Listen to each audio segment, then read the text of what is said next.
Hey,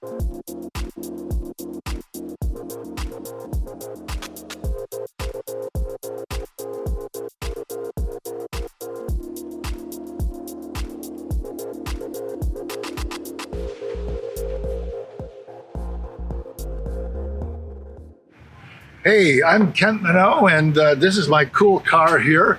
I'd love to tell you a little bit about it. It's a Nissan Leaf, and it's all electric. And I got to tell you, this has been a great boon to my life and to my family's life since I've gotten it. It's the second Nissan Leaf I've driven, and right now my family has two of these things. So, you know, the four of us, we never buy gasoline anymore, and it's just great. I think back to the days when I used to go to the gas station in California, and I'd sit there smelling the stink of the gasoline, looking at a sign on the pump that told me I was getting cancer just by standing there and watching it suck the money out of my bank account. And this is so much cleaner and cheaper and easier. People ask questions about the charging, but you know, it charges up while I sleep. So it's far easier and more convenient to run than ever a gasoline-powered car was. And I got to tell you, the savings in maintenance are enormous. There's no tune-up, no oil change, no radiator flush. So this is a fantastic deal.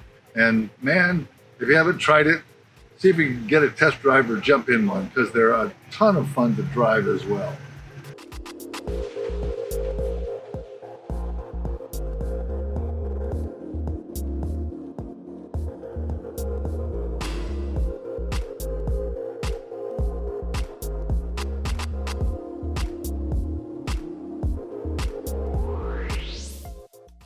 Oh my goodness, I don't know the best part. It's the best part is that when I pick my grandson up from school, he knows that I'm not destroying the climate that he'll have to live in for the rest of his life. That really is the best part, because you know, they all know what's really going on.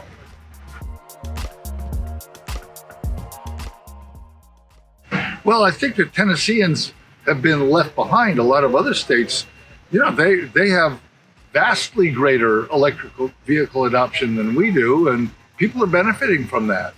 There's a lot of ways people benefit. You know, they've proven that the more electric cars that are adopted in the service area of a utility, the more downward pressure it puts on rates. Some people think, oh, all those electric cars charging up, it's going to drive up utility rates. Exactly the opposite is true, because they tend to charge up when there's excess electricity on the grid. So utilities make money off of them rather than lose money.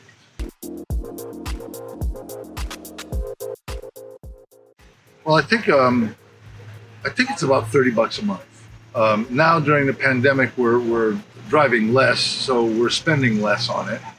But you know, we don't even notice. I compare my utility bill this year from last year, because we did an efficiency upgrade on the house, and I noticed that we're paying about 23% less for electricity now than we were then, even though we're charging up the cars when we weren't.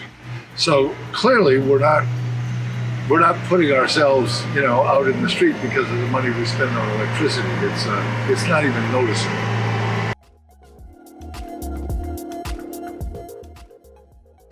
Well, I got one when I was living in LA, and my family lived here in Knoxville, and so I talked about what it was like. It was fantastic. And in California, you get a $2,500 rebate from the state when you get the car. Now, they don't give you that here.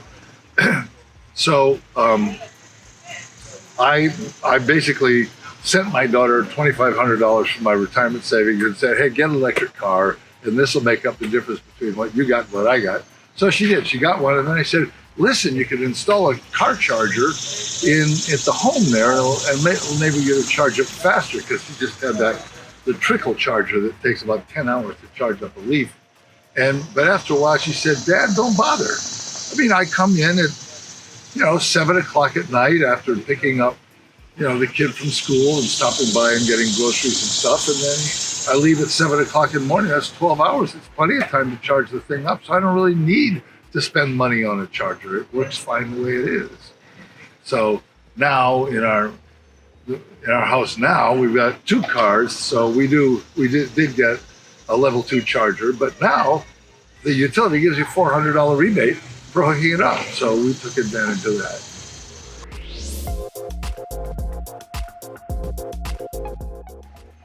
Wow, it was a while ago because we really stopped charging at publicly accessible chargers when we got the home chargers. Now, you can get lots of free electricity around town here. We used to go to the Promenade parking garage and then go to a movie and come back and our car would be all charged up. But we really don't do much of that anymore. And we charged at the Caswell Park, right near where we live, and we'd walk back up to the house.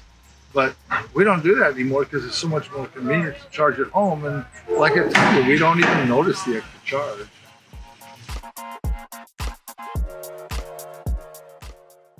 Yeah, we've gone over to Asheville to visit my friends, and we piled the kids and 3 dogs in this car and drove over to Asheville and visited with them, and then we stopped by I think it was a Starbucks over there and had breakfast and charged it up with the quick charger and then drove back home. Had a great time.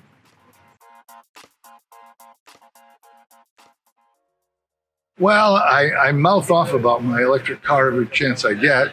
But aside from that informal stuff, I organized an electric car event over at in East Knoxville.